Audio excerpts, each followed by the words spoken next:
April 6th, 1945.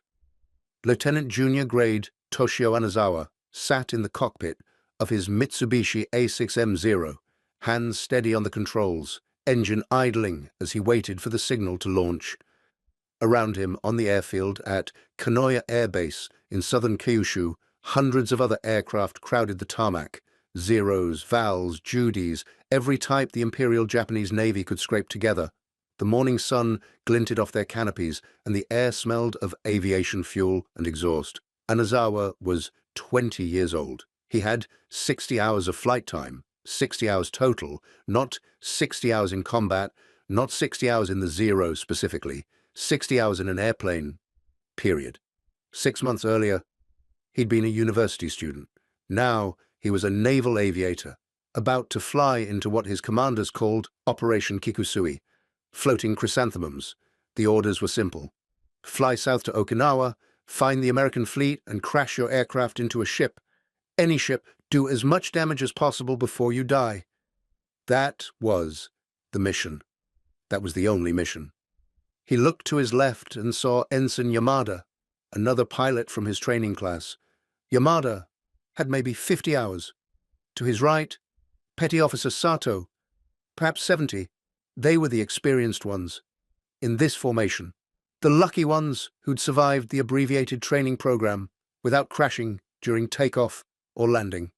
Anazawa thought about the pilots who'd flown from this same airfield 3 years earlier, men who'd struck Pearl Harbor, who'd ranged across the Pacific in those first 6 months when Japanese carrier aviation dominated the seas.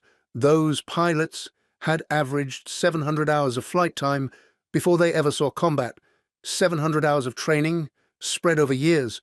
They'd practiced until formation flying was instinctive, until gunnery was second nature, until they could land on a carrier deck in rough seas without conscious thought. Those men were dead now, most of them, killed at Midway, at Guadalcanal, in the Solomon Islands, at the Philippine Sea. Killed faster than Japan could replace them, because Japan had never built a system to replace them. The pre-war training program had been designed to produce a small number of elite pilots for a short war. When the war didn't stay short, when the losses mounted month after month, Japan had shortened the training, cut it from years to months, from 700 hours to 500, then 300, then 200, then less. By early 1945, with fuel scarce and time running out, pilots like Anazawa were being sent into combat with training that would have disqualified them from solo flight in 1941. The engine noise increased as the first wave began taxiing. Anazawa watched them go, Zeros and Vals, forming up, climbing into the morning sky. 355 aircraft in the first wave of Kikusui, most of them kamikazes, most of them piloted by boys with minimal training. If you're enjoying this deep dive into the story, hit the subscribe button and let us know in the comments from where in the world you are watching from today. Anazawa had asked his instructor once, back during training, how they were supposed to fight the Americans with so little preparation. The instructor, a lieutenant who'd survived Guadalcanal, had looked at him for a long moment. "You're not supposed to fight them," the lieutenant said quietly. "You're supposed to die, hitting them. That's all Japan has left." The signal came. Anazawa pushed the throttle forward, feeling the Zero accelerate down the runway. The aircraft lifted smoothly, responding to the controls with the agility that had made the Zero legendary. But agility didn't matter if you didn't know how to use it. Speed didn't matter if you couldn't navigate. Firepower didn't matter if you couldn't aim. Anazawa knew, intellectually, that he was flying one of the war's most maneuverable fighters. The Zero could outturn anything the Americans had. At low speeds, in a horizontal turning fight, it was unmatched. But he'd never been in a turning fight. He'd never fired his guns at another aircraft. He'd barely fired them at ground targets during training because ammunition was scarce. His 60 hours of flight time included perhaps 10 hours of gunnery practice, 5 hours of navigation training, and 0 hours of actual aerial combat maneuvering. The rest had been basic stick and rudder work, learning to take off and land without crashing, learning to fly in formation without colliding with the aircraft beside him, and even that had been rushed, abbreviated, cut short by lack of fuel and lack of time. 70 miles to the south, aboard the aircraft carrier USS Essex, Lieutenant Commander Edwin Colson stood on the flight deck watching the radar reports come in. Bogies. Lots of them. Inbound from Kyushu. The Combat Information Center estimated 300-plus aircraft. This was it. The big one they'd been expecting. The massed kamikaze attack that intelligence had warned about. Essex's air group, Carrier Air Group 83, had been flying continuous combat air patrols for days. The pilots were tired but experienced. VF-83, the fighter squadron, flew F-6F Hellcats, big, powerful, heavily armed fighters designed for exactly this situation.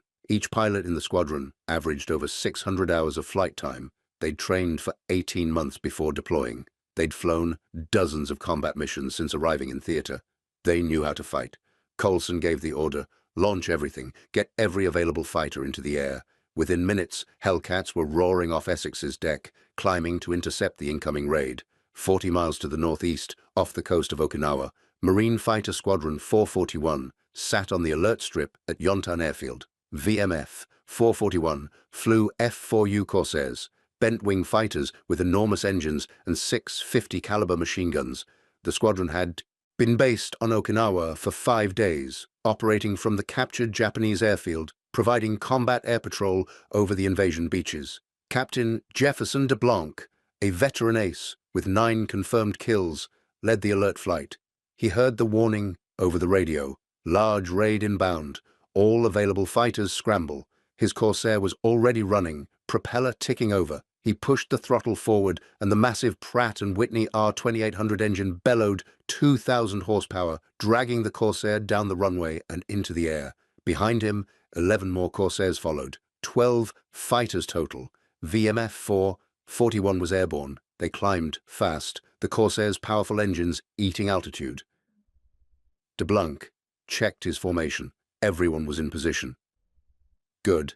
They'd trained together for months, flown together through combat at Guadalcanal and the Solomons. They knew each other's moves, could coordinate without much radio chatter. They were, in every sense, a cohesive fighting unit.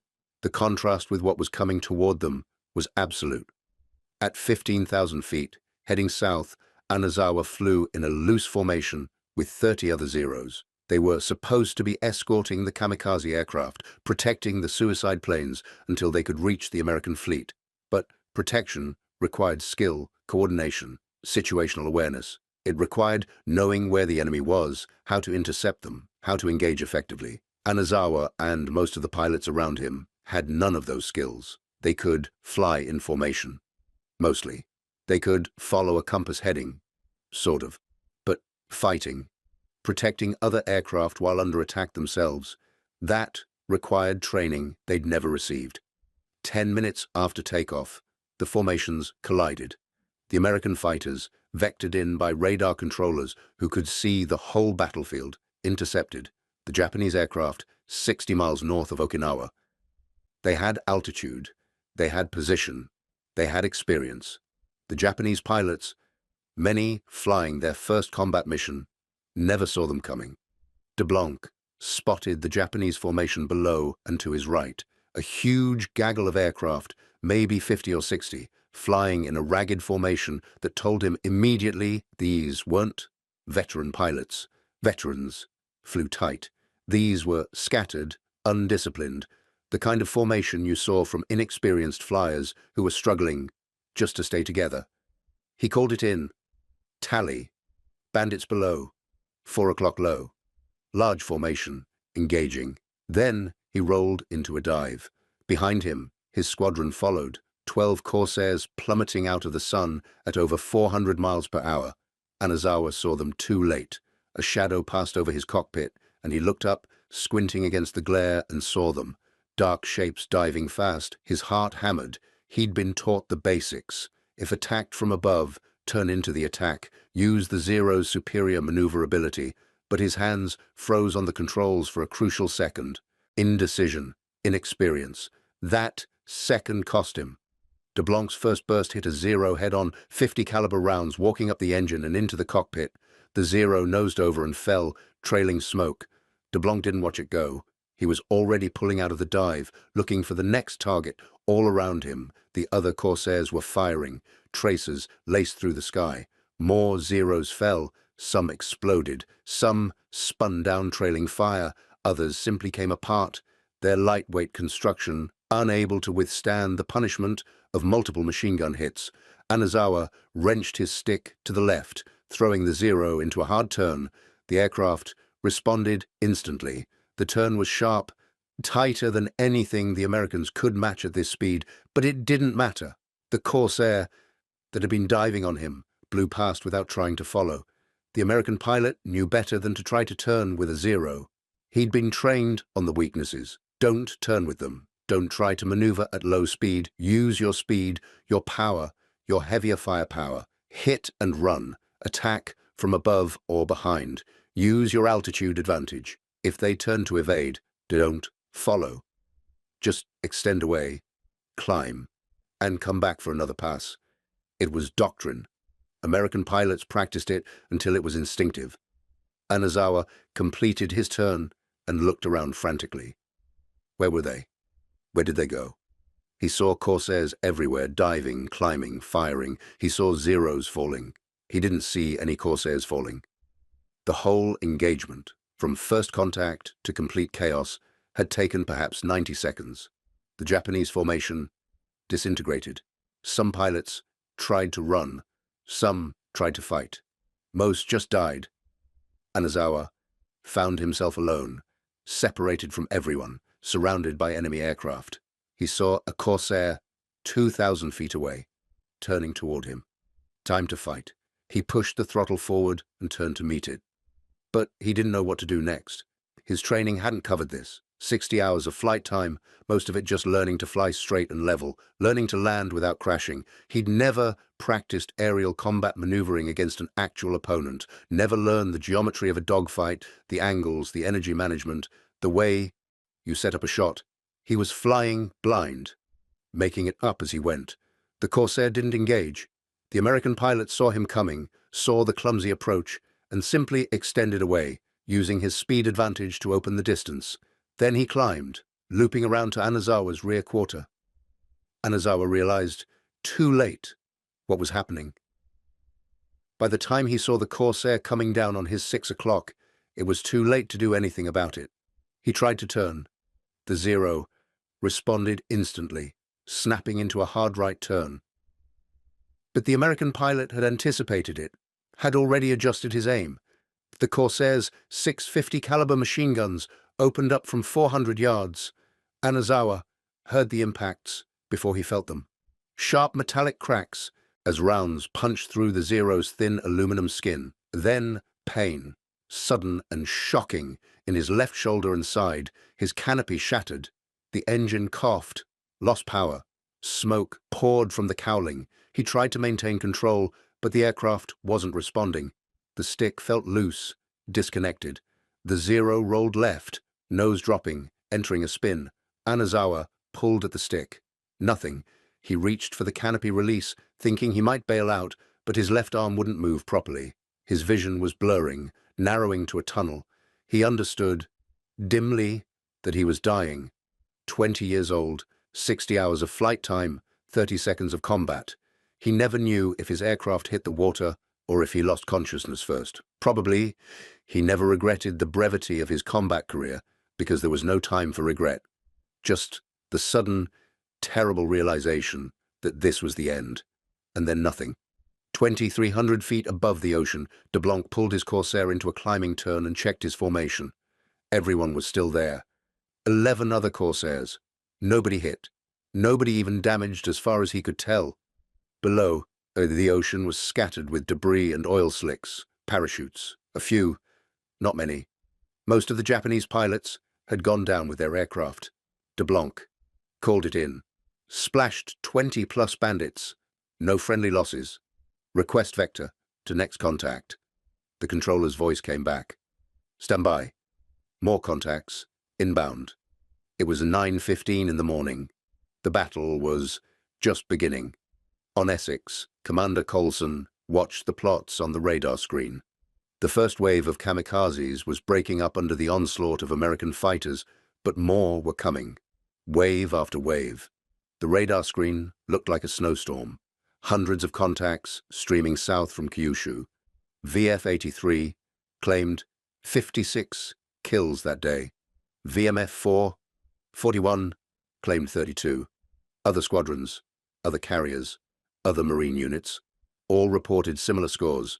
By evening, American pilots claimed 257 Japanese aircraft shot down. The actual number was probably higher.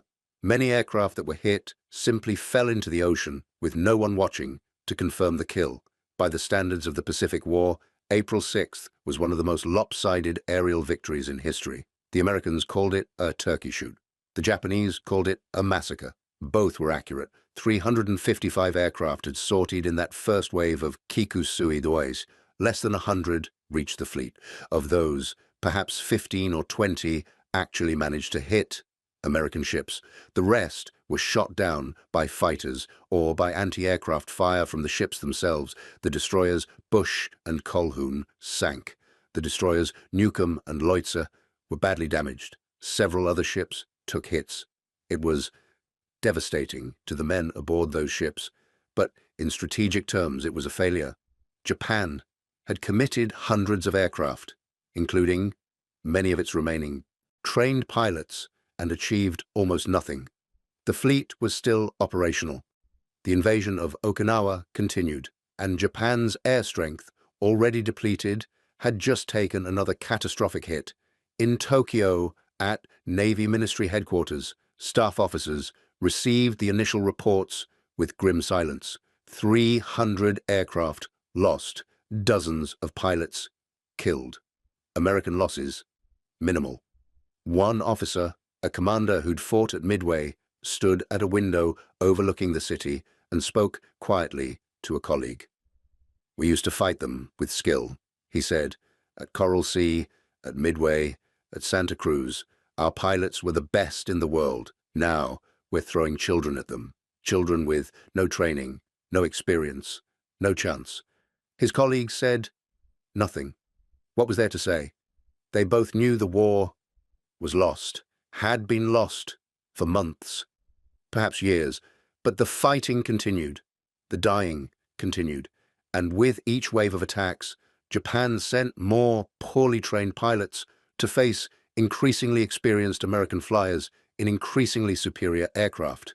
The statistics told the story. In 1941, the average Japanese naval pilot had 700 hours of flight time before combat. By early 1945, it had dropped to 40 hours for Navy pilots, 60 for Army.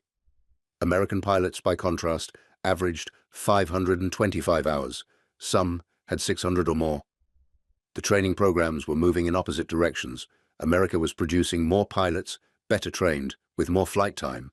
Japan was producing fewer pilots, poorly trained, with less flight time, and the aircraft themselves had evolved. The Zero, legendary in 1941, was effectively obsolete by 1945. Newer models had been developed. The Shiden, the Jack, the George, better armed, better protected. But they came too late, in too few numbers, flown by pilots who lacked the skill to exploit their capabilities. The Corsair, by contrast, had entered service in 1943 and had been continuously improved. By 1945, it was faster, more heavily armed, more durable than anything Japan could field, and it was flown by pilots who'd trained for over a year before seeing combat. The F-6F Hellcat was even better in some respects, easier to fly, more forgiving, with excellent visibility and firepower. Both aircraft had kill ratios over 11 to 1. 11 Japanese aircraft destroyed for every American loss. Those weren't propaganda figures. Those were confirmed by Japanese records after the war. 11 to 1. That was what happened when superior aircraft flown by superior pilots faced obsolete aircraft flown by inadequately trained pilots. It wasn't a fight. It was a slaughter. April 7th brought more of the same. Japan launched additional waves, more kamikazes, more escort fighters. American fighters intercepted them far from the fleet. The pattern repeated. American pilots, using tactics refined over 3 years of combat, tore through Japanese formations. The Japanese pilots, many on their first or second combat mission, had no answer. They couldn't outclimb the American fighters, couldn't outdive them, couldn't outrun them. Their only advantage was maneuverability at low speeds. But American pilots had learned years ago not to dogfight Zeros. Hit and run. Use your speed. Use your firepower. Don't try to turn with them. It was basic doctrine now, taught to every fighter pilot in training, and it worked. Over and over it worked. By the end of April 7th, Japanese naval aviation had lost over 400 aircraft in 2 days. The actual number was probably closer to 500 if you counted aircraft that crashed while trying to return to base, that ditched in the ocean, that were so badly damaged they never flew again. 500 aircraft. That represented a significant portion of Japan's remaining air strength, and they'd achieved almost nothing. Yes, they'd sunk some ships. Yes, they'd damaged others. But they hadn't stopped the invasion, hadn't stopped the fleet, hadn't changed the strategic situation at all. On Kyushu, at air bases around southern Japan, mechanics worked through the night preparing more aircraft. There were more waves to come, more Kikusui operations, 10 in total, spread across April, May and June. Operation Kikusui 2 launched on April 12th, Kikusui 3 on April 16th. Each wave brought similar results. Hundreds of Japanese aircraft sortied. Most were shot down by fighters or anti-aircraft fire. A few got through and hit ships. The kamikaze attacks did inflict real damage.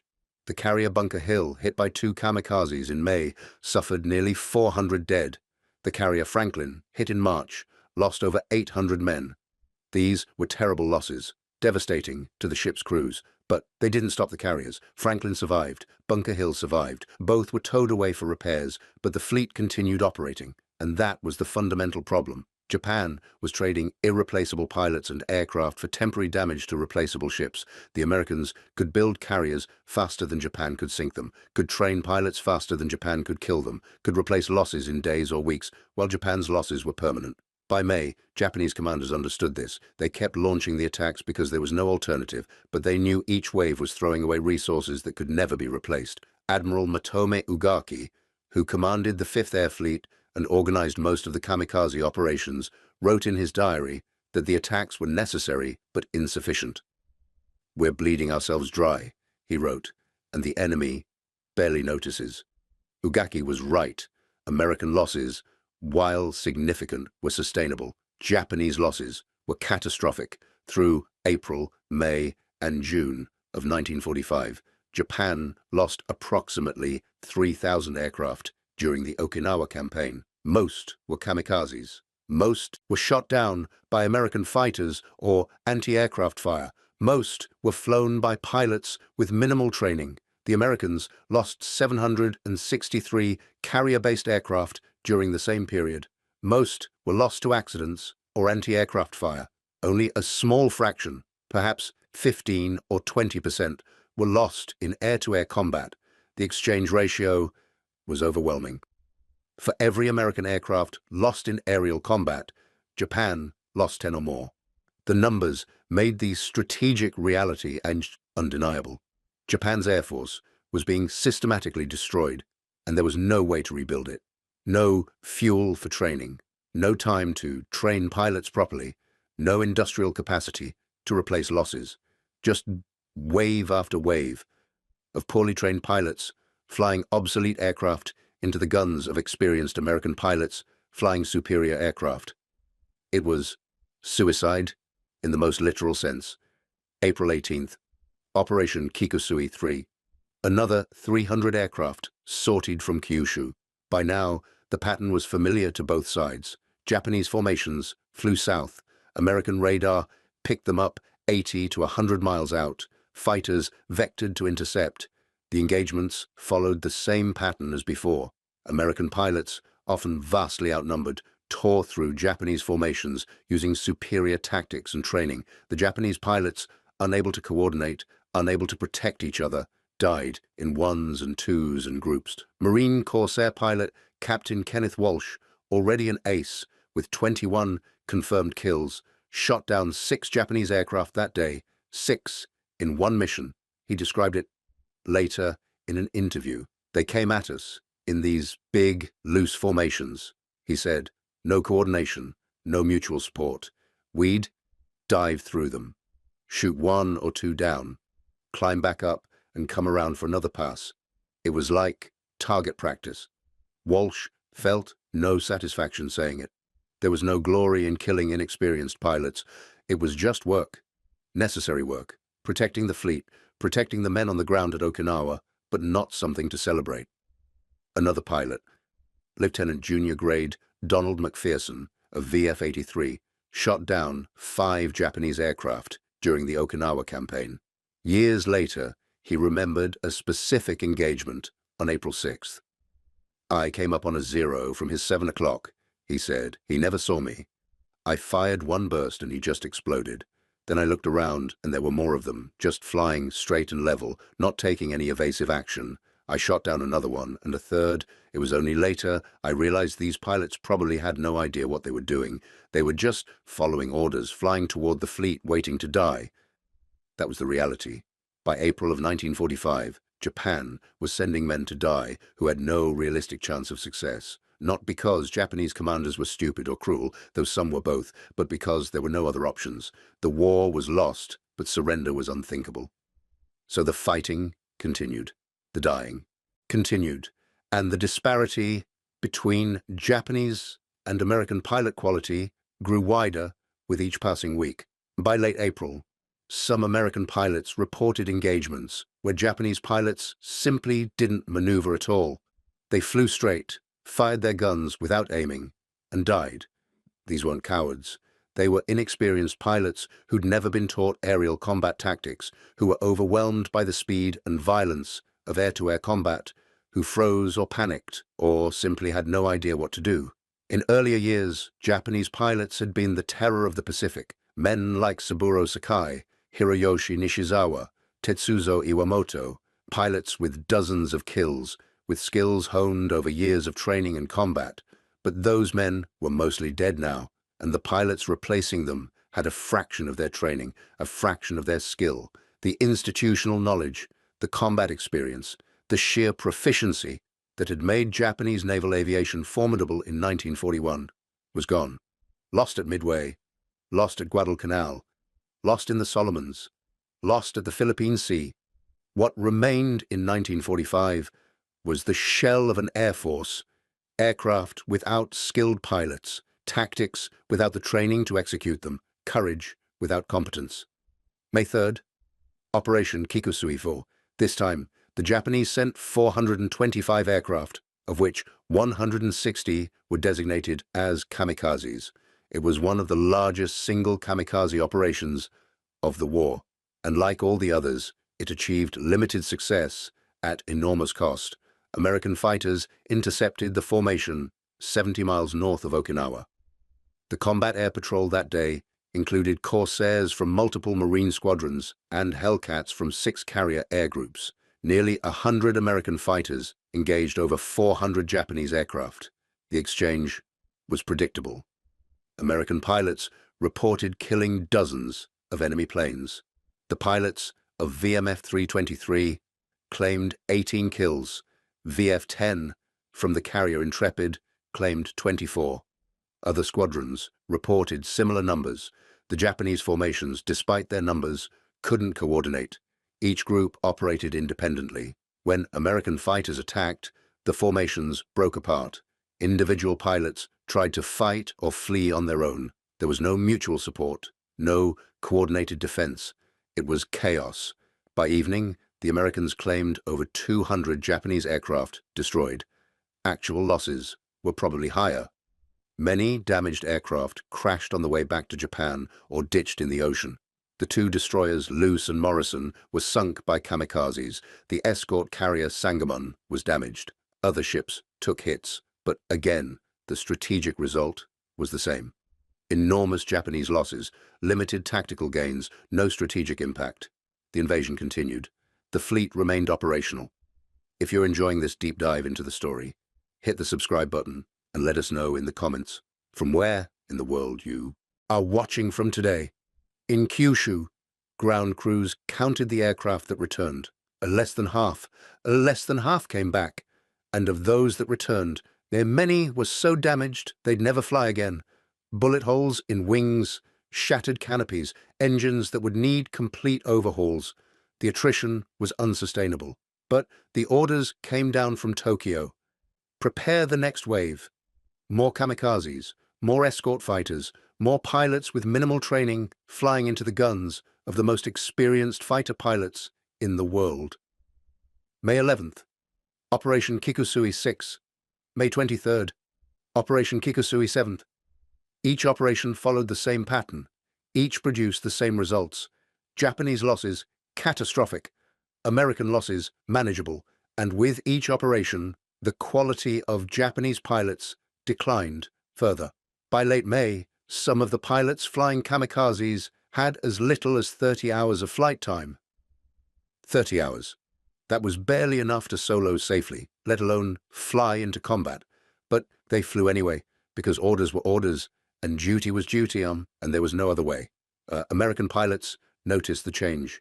Captain Harold Viter, flying Corsairs with VMF 323, described an engagement in late May. "We intercepted a formation of maybe 20 Zeros," he said. "They didn't even try to fight. When we dove on them, they scattered. No discipline, no coordination. We shot down 8 or 9 without them firing a shot. It was like they'd given up. Maybe they had. What was the point of fighting when you knew you couldn't win? When your training was inadequate, your aircraft outmatched, your tactics obsolete? Some pilots must have known, climbing into their cockpits, that they were flying to their deaths. Not heroic deaths in combat, but futile deaths that would achieve nothing. But they flew anyway, because that's what duty demanded. That's what honor demanded.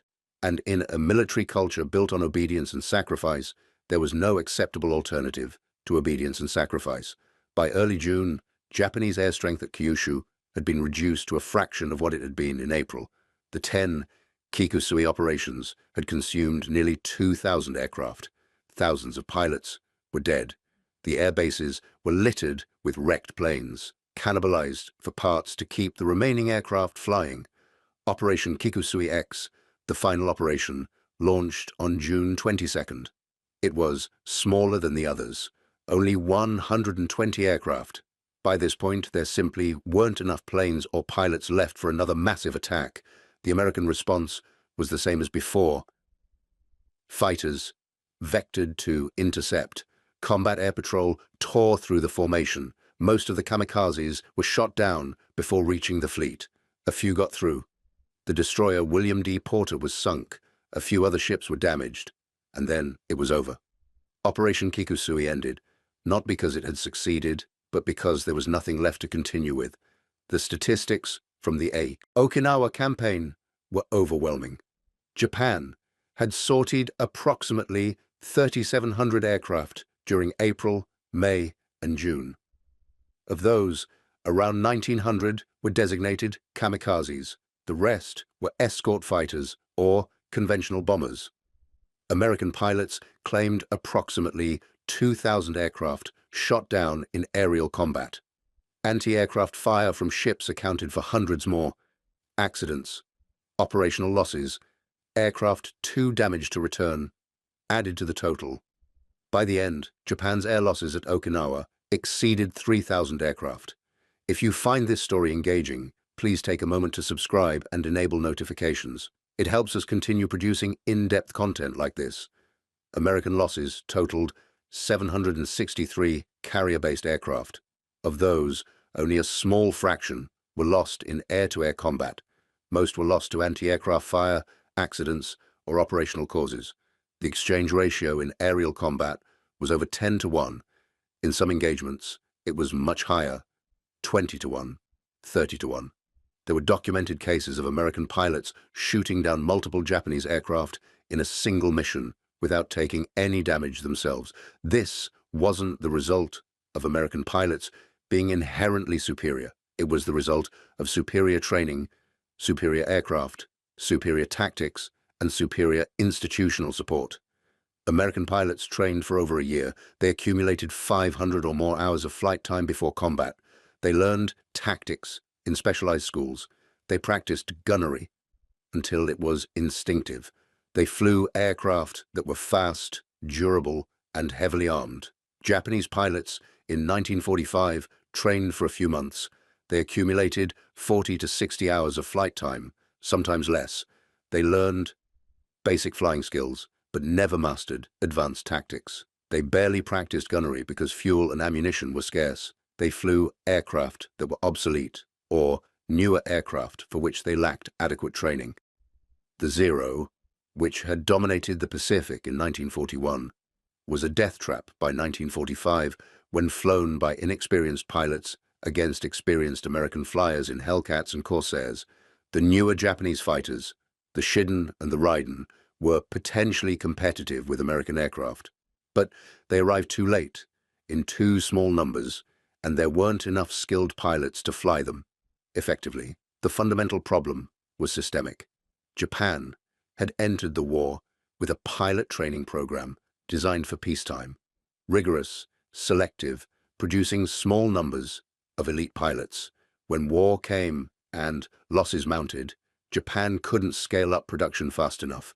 The program was shortened, standards lowered, but the system itself remained inadequate.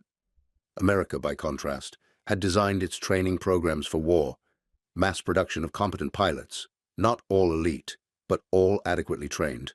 And as the war progressed, American training standards increased even as Japanese standards declined. By 1945, the gap was unbridgeable, which brings us back to April 6, 1945, and that engagement between 12 Corsairs and approximately 50 Japanese fighters that marked the beginning of the Okinawa air campaign. Those 12 Corsairs shot down over 20 Japanese aircraft. Some accounts say 23, others say 26. The exact number is less important than the ratio, 12 to 20 plus, with 0 American losses. It wasn't an exceptional engagement. It was typical. It represented what happened every day during the Okinawa campaign when experienced American pilots in superior aircraft engaged inexperienced Japanese pilots in obsolete aircraft. The result was predictable. The result was inevitable. And for Japan, the result was catastrophic. Commander Masatake Okumiya, a Japanese naval officer who survived the war, wrote extensively about this period. The American fighters, he wrote, enjoyed overwhelming superiority, not just in numbers or aircraft performance, but in pilot quality. Our pilots were brave. They followed orders. They sacrificed themselves willingly. But bravery without skill is just death without purpose.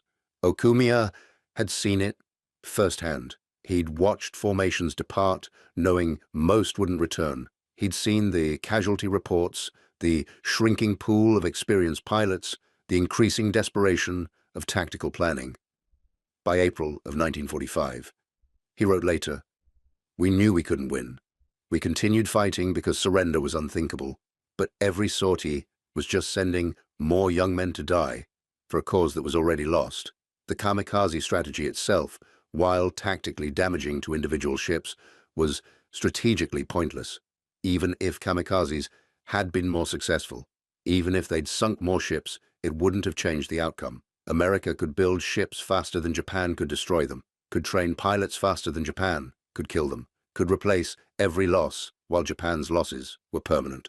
Admiral Ugaki understood this. In his diary entries from May and June of 1945, he expressed growing despair about the effectiveness of kamikaze attacks. "We continue to send brave men to their deaths," he wrote, "but the enemy fleet grows larger every day. We sink one ship and 2 more appear. We kill 1 pilot and 5 more take his place. How do you fight an enemy with such resources? You don't."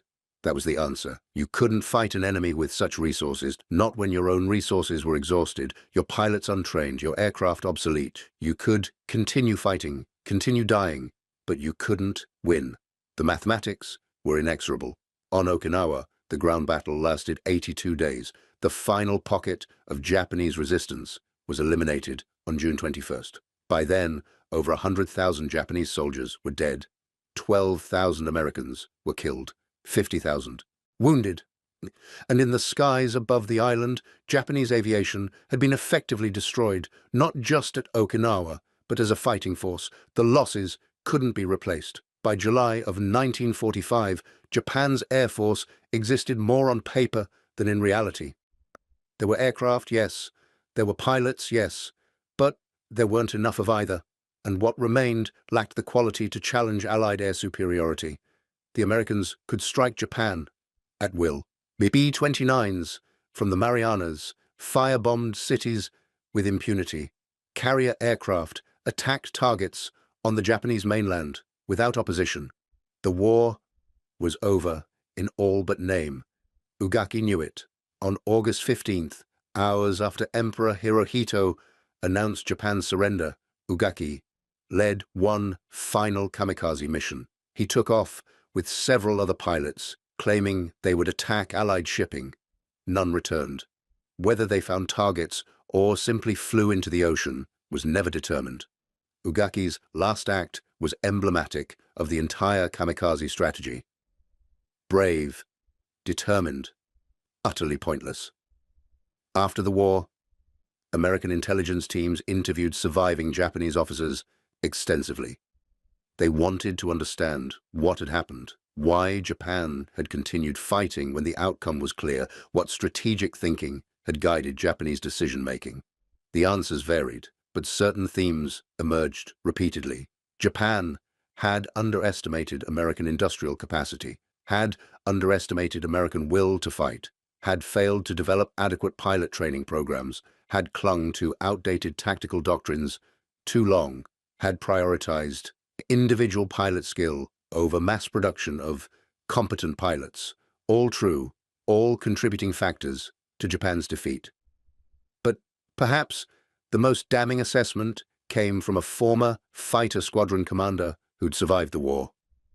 "We lost the moment we failed to expand our training programs in 1942, he said, after Midway, after the Solomon Islands, when it became clear we were losing experienced pilots faster than we could replace them. We should have completely rebuilt our training system. We should have accepted that we couldn't produce elite pilots anymore and focused on producing adequate pilots in large numbers. We didn't. We kept the old system. Just shortened it. We produced pilots who were neither elite nor adequate. Just boys with minimal training flying into combat against men who'd trained for years. That was our fundamental failure." He was right. The disparity in pilot training was perhaps the single most important factor in the air war's outcome. Superior American aircraft helped, superior American tactics helped, superior American numbers helped, but even with inferior aircraft, inferior tactics, and inferior numbers, adequately trained pilots could have put up a better fight. Instead, Japan sent inadequately trained pilots to face the best-trained naval aviators in the world, and the results were predictable. Tens of thousands of Japanese pilots died during the Pacific War. Many were skilled, experienced men lost in the first 2 years of fighting, but thousands more were inexperienced boys rushed through abbreviated training programs and thrown into combat they weren't prepared for. They died bravely. They died following orders, but they died uselessly, their sacrifice achieving nothing but adding to the casualty statistics. The title of this story references 160 fighters lost. That number comes from Operation Kikusui 5 on May 3rd and 4th, which involved approximately 160 kamikazes among a larger force, but the actual number of Japanese fighters lost throughout the Okinawa campaign was far higher. Over 3,000 aircraft, most flown by pilots with minimal training, most shot down by experienced American pilots who'd trained for years. The ratio was overwhelming. 10 to 1, 15 to 1, 20 to 1 in some engagements. Those weren't propaganda numbers. Those were confirmed by Japanese records after the war. And they represented not just tactical defeats, but the complete collapse of Japanese naval aviation as an effective fighting force.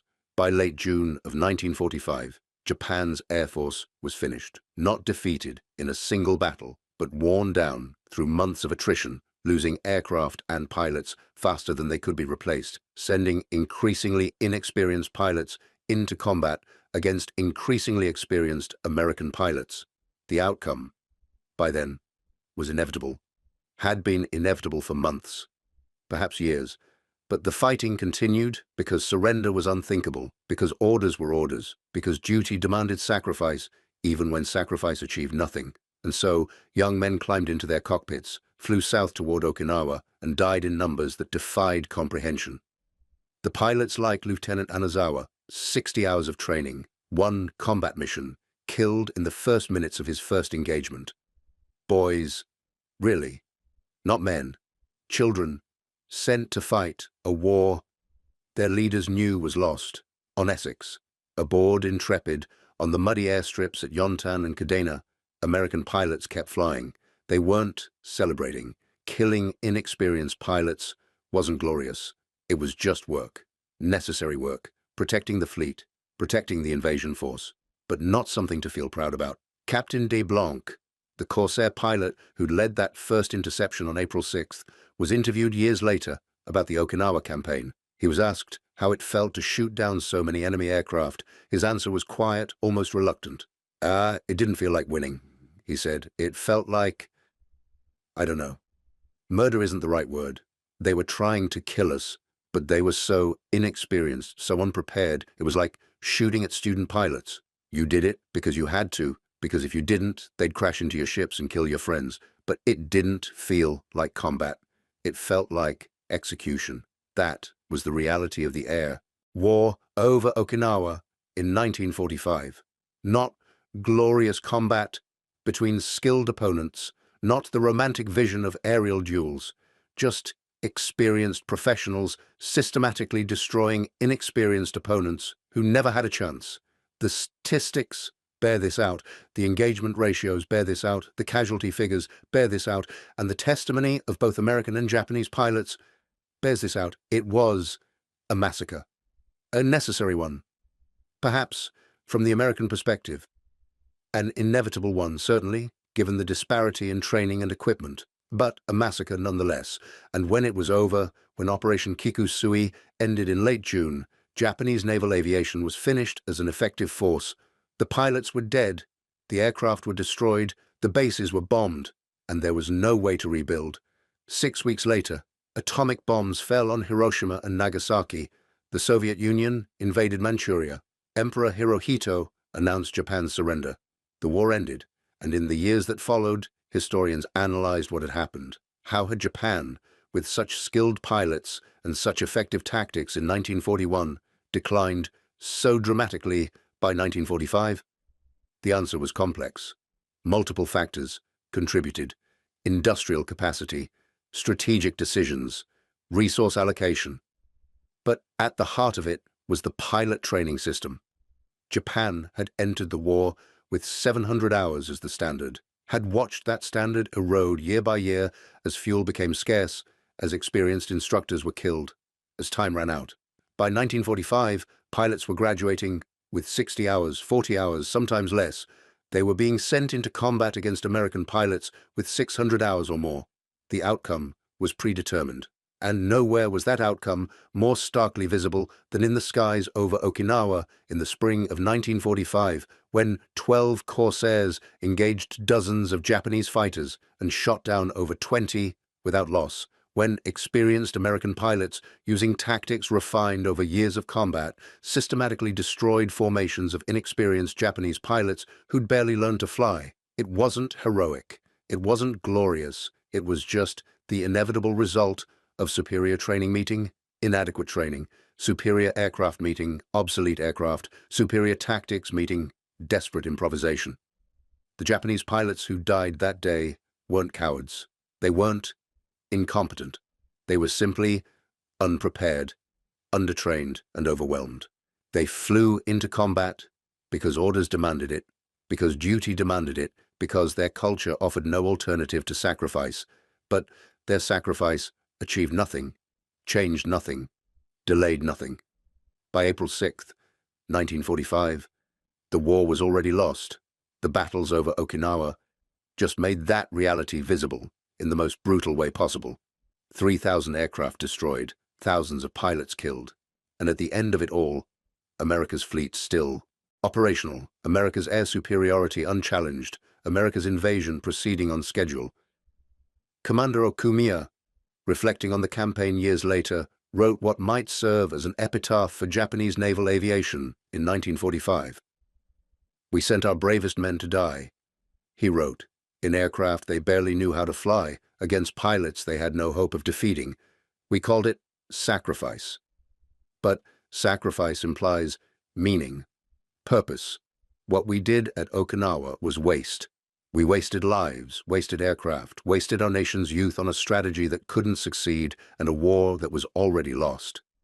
That's the story that needs to be remembered, not the myth of glorious sacrifice, but the reality of systematic waste. The engagement on April 6th between 12 Corsairs and dozens of Zero fighters wasn't exceptional. It was typical. It represented what happened every day during those terrible months. Experienced American pilots, well-trained, well-equipped, systematically destroying inexperienced Japanese pilots who'd been rushed through training and thrown into combat they weren't ready for. The ratio was 10-1, 20-1. The numbers don't lie. And behind those numbers were thousands of individual tragedies, young men who died in their first combat mission, who never fired their guns, who never even saw the enemy that killed them. Boys like Anazawa, 20 years old, 60 hours of training, 30 seconds of combat.